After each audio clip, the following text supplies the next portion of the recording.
All right, I thought I would describe my philosophy of information and one's relationship to other people, whether they're wiser or more foolish, whether they're cunning or naive, and so on. And this is going to be an explanation of a little bit of the philosophy and methodology in a rough sense of how what's good for everyone or good, something can beat what's good for only a few. Keep in mind, this is only if you are truly curious about the world and the potentials of it and so on, which means you have to study the the left side of politics and the right side of politics, and the feminine and masculine, and the dark and the light, and the chaos and order elements, and so on. This is like a sage's way of fighting against evil. Right? So it has to be you have to be honest with yourself as much as possible, and you have to be honest about your approach to knowledge. And you can be wrong, that's okay. You can be right somewhat more than someone else and still be lacking compared to another person altogether. And roughly knowing your place in it is actually important. And you might begin by not knowing your place at all, and that's okay. But if you consistently apply yourself, I have some principles that will help you both in understanding one's relationship with wisdom and cunning, and one's relationship with uh, benevolent and malevolent powers. So the general rule I have is that wisdom makes for good people, and you should surround yourself with good people. Wisdom starts slow and snowballs into an unstoppable juggernaut. Uh, the wise man sees the full truth in the end, and bad people tend to be backstabbers and stuff like that, obviously, and so on, with no loyalty whatsoever to the good of someone else. And I don't mean just like what they want. I mean like what's actually good for them, basically. So there's a punishment for evil done for the evildoer. It could even be the death penalty or something like that. Um, but basically, that's for like obvious wrongdoing, um, and serious wrongdoing. That's like really terrible. Like it's not like you said a bad word and that's hate speech. That's not valid. That might be like someone might look at you funny and go like, you're a little emotionally unbalanced for that or something." But like, you know what I mean for hate speech. It shouldn't be like if you're like, "I hate so and so," or "I hate this XYZ group" or something. Um, that should be accepted as like a sort of one tribe doesn't like the other tribe, and that tribe doesn't like this tribe, kind of back and forth. A little bit of banter sometimes is a lighter way of approaching those dislikes and so on. So there's like a tiered expression of those things in honesty and so on. I realize oversimplification is a thing and so on, and generalization, but like there are different patterns of emphasis between demographics and groups and so on, and nationalities and tribes and ethnicities and countries and civilizations and so on. There are uniquely emphasized characteristics amongst the general population of the various groupings of individual people. Now, I said wisdom is an unstoppable juggernaut in the end. So, what does cunning mean? Cunning is for people that do bad things most often, um, but not all the time. The thing is, though, that the general rule is that cunning starts off strong and ends weakly. Uh, the cunning person deceives themselves fully in the end. So the wise man sees the truth fully in the end, and the cunning man deceives himself fully in the end. You can, in fact, use cunning at times. None of us are perfect, so we sometimes need to sort of fall back onto cunning as an emergency um, technique to get our goals done, let's say, even if they're good goals. And having a skill set without relying on cunning, but a skill set of cunning and a bigger skill set of wisdom and reliance on wisdom is actually kind of an appropriate response. So once that's locked in, there's another level to this, which is that wisdom allows for things that others would consider cunning, but it's not exactly the same. It's still wisdom. It's not necessarily cunning.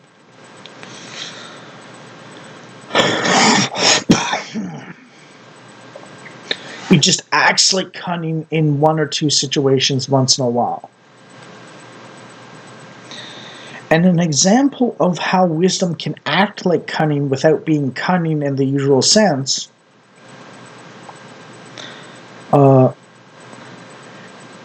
or being cunning in one sense but not the other is, let's say your opponents are 3 levels into analysis and layers and understanding of a situation.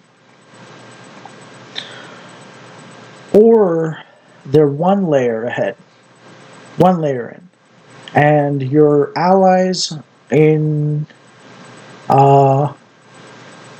group conflicts is 1 level in as well. So you want your allies to be on a higher level. Let's say you're 20 levels ahead or 20 levels deep into it. So you really get this stuff and no one else does. Then you speak on the matter as in a way that gets your allies to level 10, even if it brings your enemies to level 3 of understanding.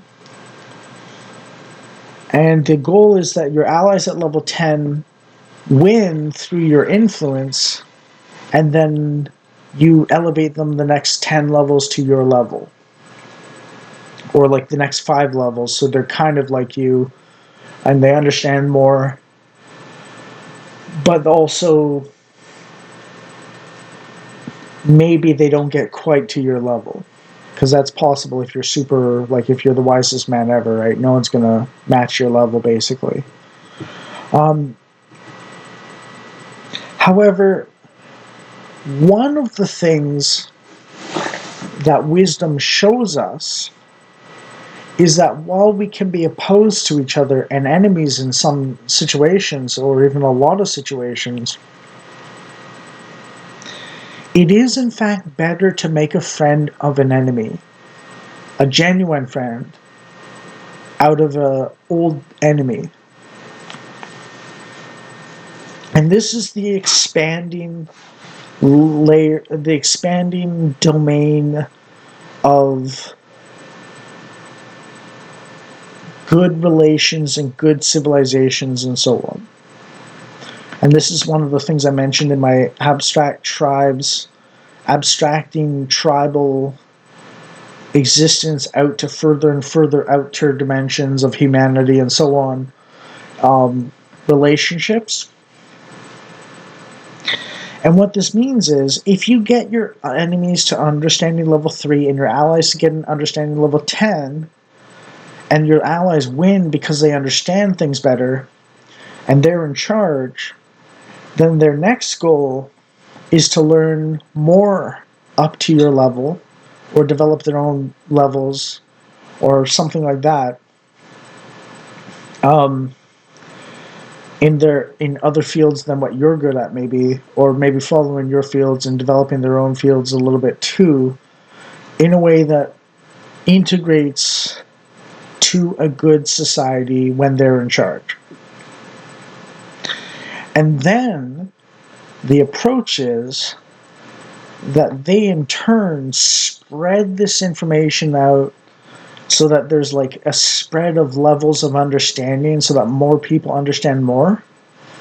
And eventually, the reason why your enemies are the enemies is because they don't understand things that you understand, and maybe they understand things you don't understand.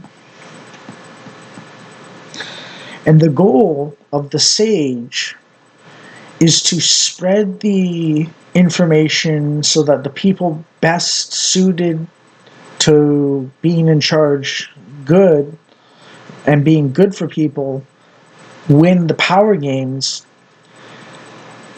but they also spread the information of how to live well and have a good life that they enjoy and is actually beneficial for other people as well. Further and further than you alone can do. And then other people spread it a little more, and other people spread it a little more, and so on, until you're also elevating the people that you were against in the first place. And the idea is, and this is a very Christian understanding of it, is if everyone were God, there would be no sin. And not everyone is God, only God is God. But what this means is that there's levels of holiness or something, or rightness. And the goal is to educate or embody for others to copy so they can educate themselves on what is good. And that's what evil being ignorance means. However, pain is a teacher as well. And if you're not teachable, then death might be an answer. And that's literally a pass or fail on the evolutionary scale for mortal creatures.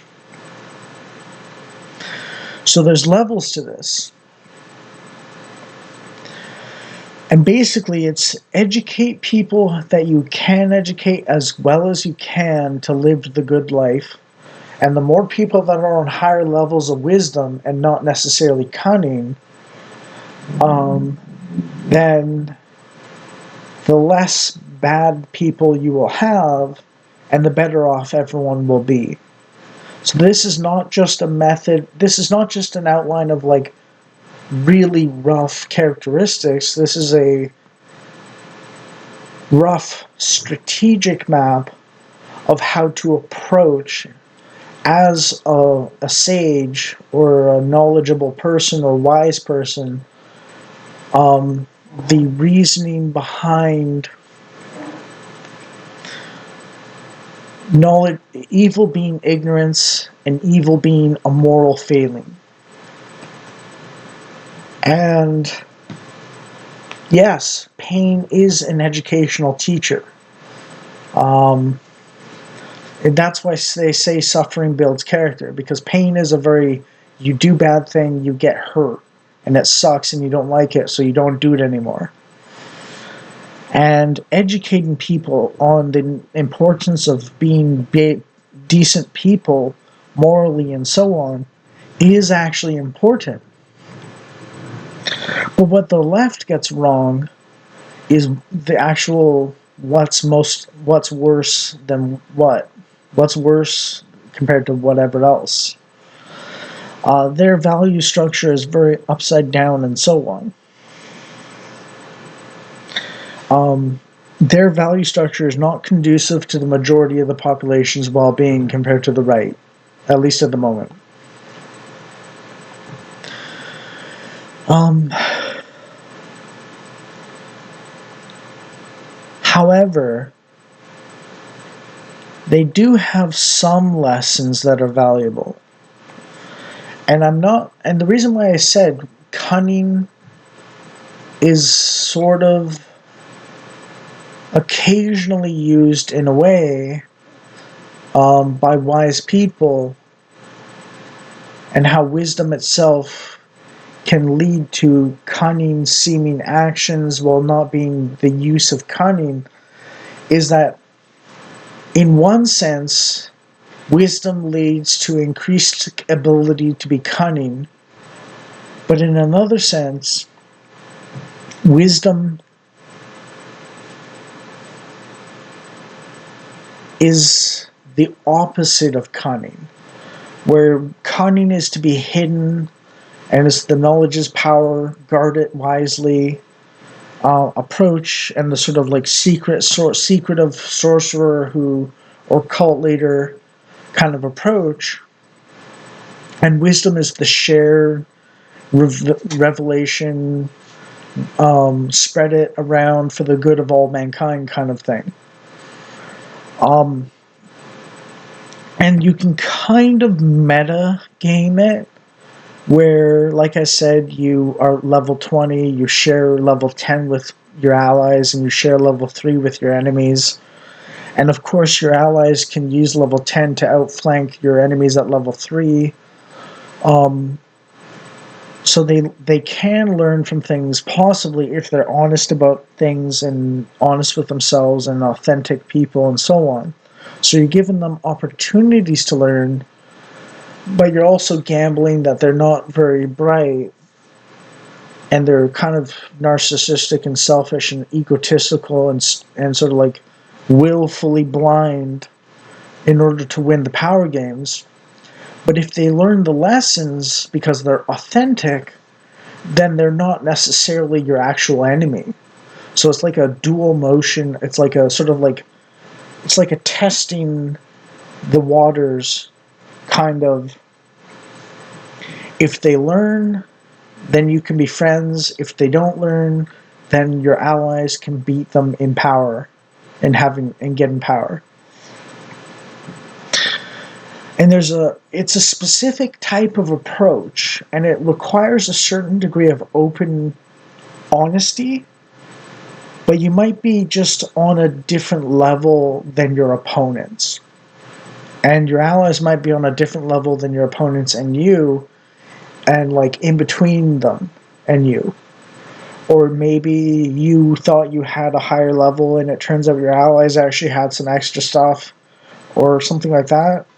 Or maybe your enemies had greater wisdom, but that requires humility to see.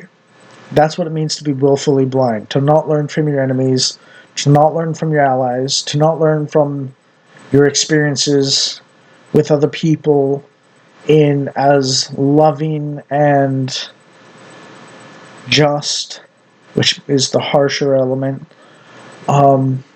manner as necessary. And it's not necessarily something you should be like, oh, well, I want to be loving, so I'm not going to be mean to anyone. It's not going to be like, I want to be just, so I'm not going to be merciful to anyone.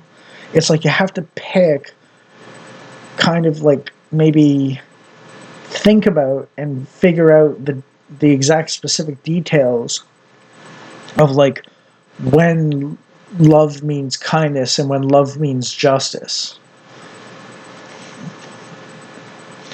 And that requires a level of resolution. You know, like higher resolution means more details in the picture, and lower resolution means less details in the picture. You have to be thirsty for higher resolutions of knowledge. You have to actually desire knowledge, not just to control the world, but to actually reveal what's true so that people can do things that are better for themselves and other people, which includes you. And you have to be thirsty for that information. You can, in fact, learn from darkness a little bit, but it has to be structured. It has to be a negative example, in a way, of how light is correct. So I gave an example a while back about how I learned the correctness of the idea that good does not require evil, and the sort of taking on responsibility for the evils of the world yourself, and not sacrificing others for your sense of justice, in a hopes to bind off God or something, through the movie Hellraiser Judgment. And I mentioned that I was kind of in the mood for like watching wicked people suffer and so on, so I watched the movie and I got a lesson about what the attitude can lead to if you're not careful and so on. In the primary bad guy of the primary villain of that movie, at least of the mortals. And it gave me an example of what heaven would do if it were necessary for evil to exist for good to exist. And it's a very ugly situation, and it doesn't map onto reality very good. If you think it does, you're probably one of those evil, cunning people that is going to end up in a poor place in the end. Or you're going to make society worse for everyone, which is not good either way. So there's tiers and hierarchies to truth and goodness and so on. And the truth is, this is also mapping on to how God orders the world and why good triumphs over evil eventually, and evil devours itself. Because evil is about hiding things, hiding the truth and so on, and doing the wrong thing for selfish gain and so on, and manipulating people and so on, and it's very dysfunctional. And if everyone on a particular side is doing it because they're attracted to each other, because it agrees with them, and the people that are doing good sort of segregate out of the evil people's domain, so they're being good on their own without the evil people, which is why evil collapses eventually after parasitizing for a while the good people. And that's one of those lessons that shows how God operates. God is the level 100. Prophets might be the level 20. Followers of Christ might be level 10. And like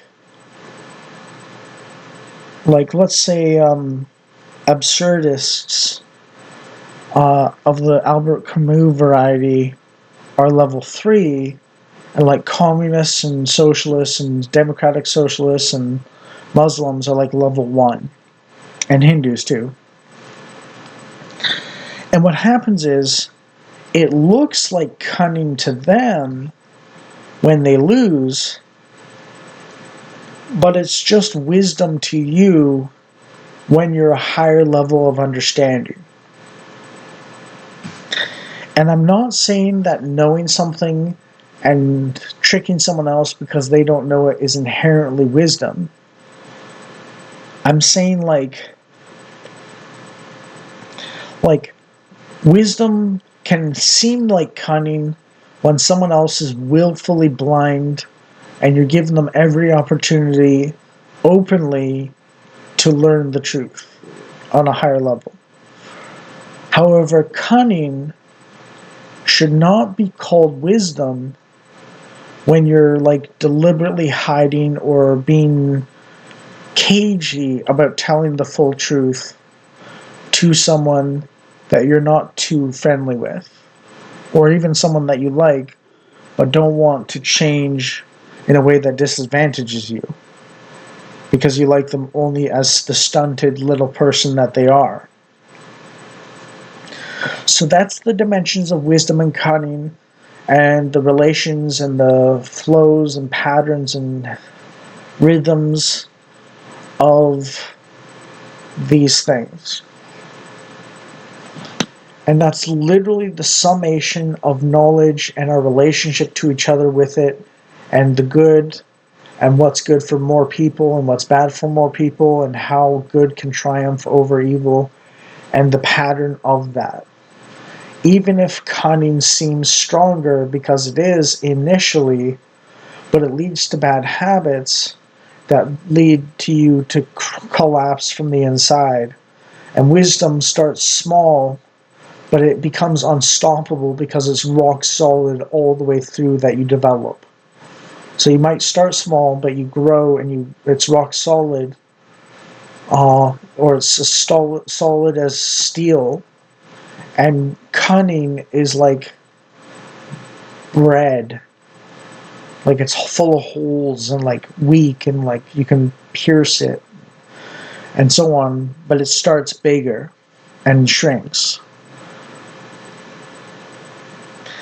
Now, I guess you can technically use cunning in that regards occasionally when you're really desperate, but you should be careful not to use it for malevolent purposes.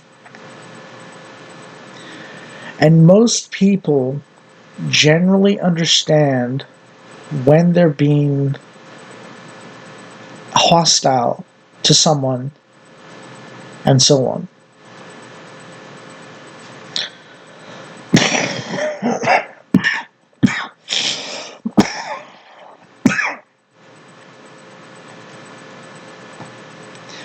Yeah, and the classic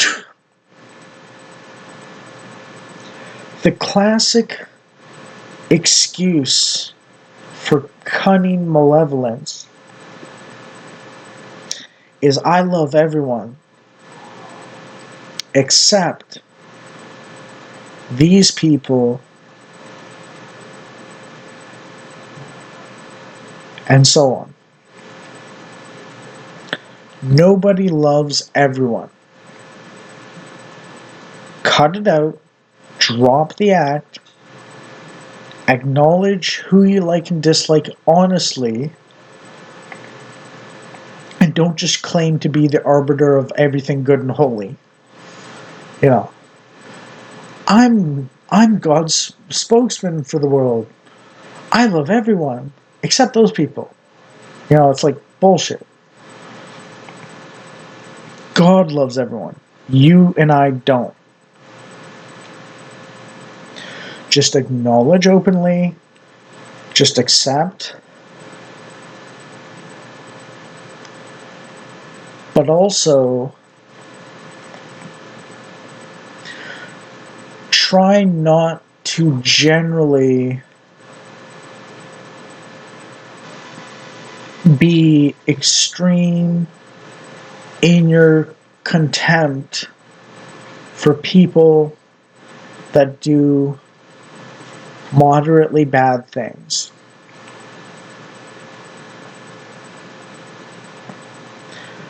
Like, the other thing about why the left is so weak morally is because they will literally look at child rapists and like go like, oh, he made a mistake, he shouldn't be condemned, and like, oh, he feels sorry but he'll do it again, so it's okay, he doesn't get a punishment, and so on. Like, it's literally what they're doing at some points. So it's like, okay, that's a problem. That needs justice, that needs harshness, that needs punishment, extreme punishment, and so on. It's not a matter of raping children is ignorance. It's raping children is a sickness unto death. There is a punishment associated with contorting, twisting, torturing naive, innocent little children. And then for women, raping them is one of those things that people want to kill the rapist for, or at least beat the crap out of. And then men is like the beat the crap out of one. So there's like layers to how much we want to punish those who hurt children, then women, then men. And that is natural, and that is evolutionarily proven, and it is right.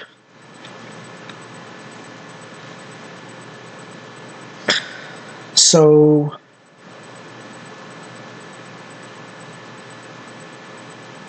yeah. I mean, if you're literally going to say children aren't innocent, then send them all off to war. You know, send the women all off to war. Let the men have babies and let the men play video games all day and so on. I mean, go ahead. I mean, if that's what you really think.